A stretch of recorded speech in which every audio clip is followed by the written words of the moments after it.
Hey, what's going on, everybody? It's Pulsar here.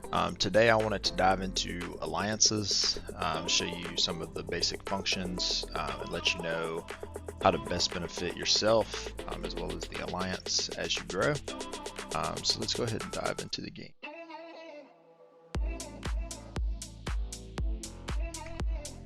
All right. So once you're in here, obviously you have to reach outpost level 15 first. Once you unlock that, you'll be able to go into the Alliance tab here. At that point, you'll be able to either create an alliance by using some of your gold, or you'll be able to join an already existing alliance. Obviously, the goal would be if you're in a new server, you're going to want to recruit as many active players as possible to try to grow up your alliance, make them strong and active.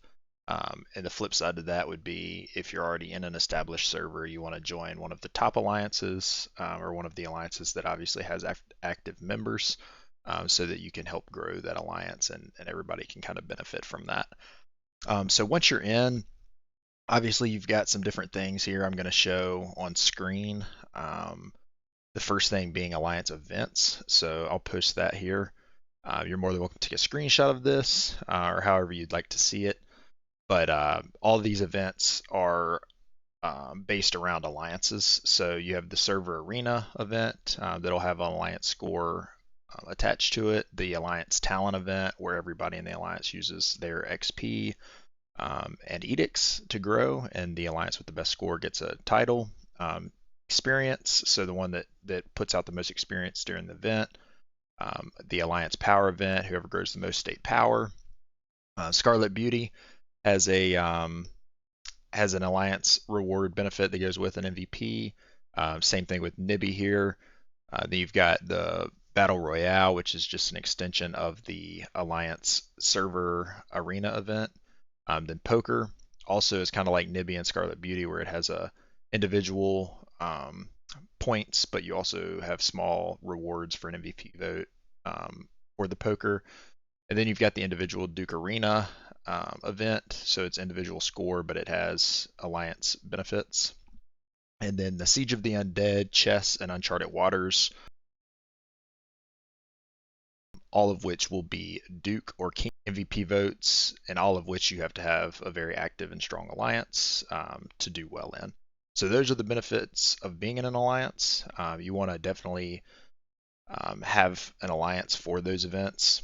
And then once you get in here, you want to look at up top here. You've got obviously the name of the alliance, the level here, level 9, the experience points. So I'll flash this on screen real fast just so everybody can kind of see it.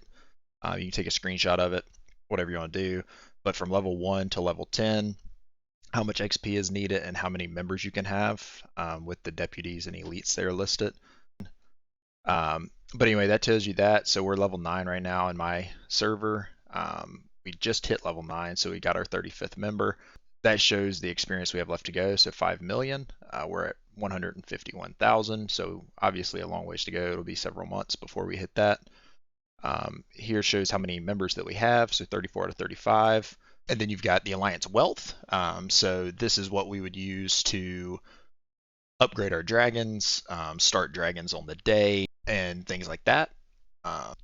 And then as we move down, you've got the announcements here. So if you are a leader or a deputy, you have the option to change what's on this by going here. Declaration is what everybody can see when they're clicking on your alliances, and the announcements are what just your alliance members can see. So both of this can be edited if you are a deputy or a leader. Back out of here. And then the next tab over here is the Alliance Construction. So basic construction, medium construction, advanced construction. Highly suggest if you are spending money on the game to either get the monthly pack or the yearly pack, as that gives you free advanced construction by the day.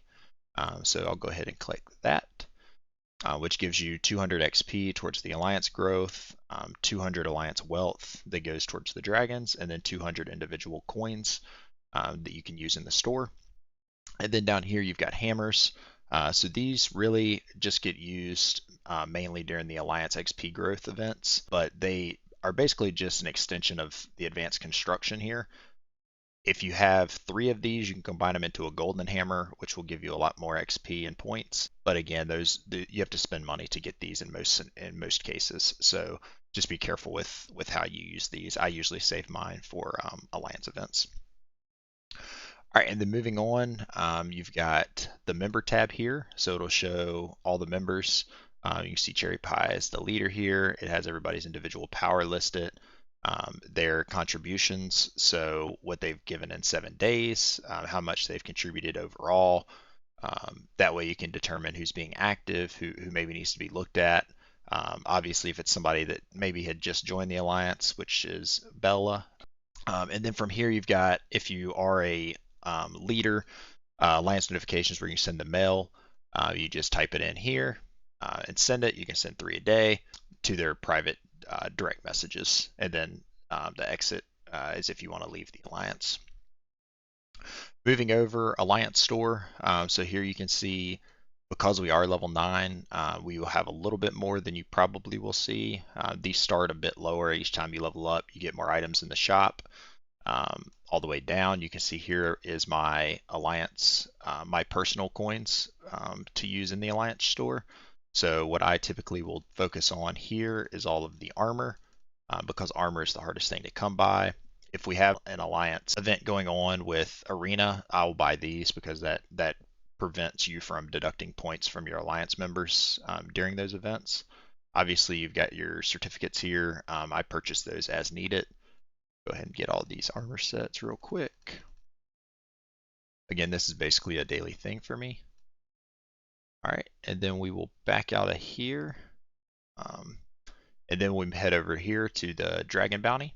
So everybody will have level 1 when you're level 1, and each time you level up your alliance, you will unlock more dragons. So we just now unlocked the level 9 dragon. The maximum stage they can hit is 51. So again, if you're in leadership, you'll have a few more tabs down here that you'll have access to. The auto start function will be for, again, the alliance leader and deputy, where they can pick what time that the dragons will open, which ones you want to auto start. So you can select here if you don't want them to auto start, or if you do want them to. It'll tell you how much alliance wealth you have currently, and then how much it costs to unlock them all. So we always try to keep at least 15,000 on hand so that each morning these will open. So we'll confirm that. Bounty upgrades. This is how you upgrade your dragons. So if you scroll down to the bottom, you start with the ones down here. As you move up here, each one of these you can see are on max level, so 51. And you have the option of which ones you want to upgrade. We typically will obviously upgrade the higher HP ones earlier, just because we do a lot of damage and we try to maximize those buffs. You can see here what the HP would be for the dungeon in general. So this one's like 210, et cetera, et cetera. You can add all these numbers up and you'll see that's how many total HP that we have for our alliance per day. So that's how you level them up. You got the battle report here where you can see nobody's hit dragons yet in our alliance because the reset just happened, but this is where you would see how much damage is done. And then you've got the claim all tab. You have it, and then once these chests are, these main dragons are killed or these are killed, you get to claim all the chests at one time. All right, then moving over into road construction. So these guys now have 24 columns. Let me move this picture up here real fast. If you want to take a screenshot of that, you're more than welcome to share it with your team. I think all 3 of these screenshots are also listed in some kind of capacity on the official KC Discord. But you can see here, starting with number 1 in that column, and those HP levels are by the million. So each column 1 is going to have 1 million HP, all the way up to column 24, which is going to have 440 mil HP. And then you can see what the city rewards are too. So I'm going to take that back off the screen and show you guys what it's referring to. So here you've got the start. If we click on one of these, it should say 1 million. So you can see we've done 0 out of 1 million on it. Once the 1 million's hit, you'll finish that road, which will build to the cities. And then as you move over, these will all go up. So it's 1.6, Then you'll go up to 2.3 all the way over to, we're on our last one now. So if you go all the way over, it's 440 million. So um, really, you don't have to build ever into this one. The furthest you'd have to go is to here, so you can get to the city. But it's still looking at 380 million, which is quite a bit. So you have to have a pretty strong alliance to get all the way over to that end. Um, and then the cities that we're talking about. So every 4 columns is a new set. So like in these early ones, it's 800 alliance wealth and 200 individual prestige per player. So obviously it makes a pretty good a pretty big difference, and you want to hit those so you can continue to get that prestige and alliance wealth. Once you get to the second set, it's 1,000 and 250. I think this is still, yep. And so then you've got the third set here, which will give 1.2k and 300 when you hit these cities. The fourth set here will give 1.4k and 350. Fifth set will give 1.6k and 400. And then the last set over here will give 1.8k and 450 per person. So it's a big deal when you hit these cities. Obviously, our goal right now is to get built all the way over to not really as much focused up here as we are on getting these 3 with only 13 days left. They reset every 30 days. So obviously the goal would be to hit these 3 before anything. We'll see if we get there. But once you're in here, what you'll want to do is set four different tabs. So one for strength, one for leadership, one for charisma, and one for intellect on the way to the cities you want to go to. And then you'll click on the tab. You can filter it here by charisma talents for the charisma tile, and it'll give you all of your options or your best options for the charisma or which knights are best at it. And then we auto dispatch those so they can go ahead and do their work.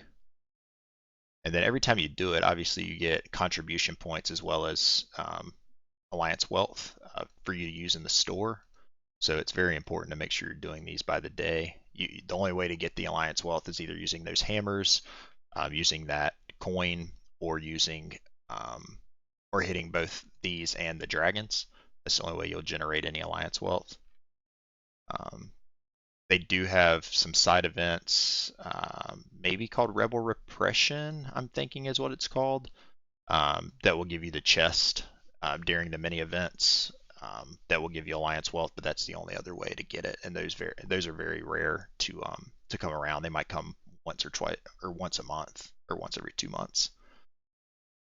All right, so we'll move through these. All right, so everything's been dispatched now. If you ever want to double check just to make sure, you can click on a random tile and you'll see that none of these are available. You can use your challenge badges to unlock another one. I do not suggest doing that. Those challenge badges are very important for other events such as Nibby.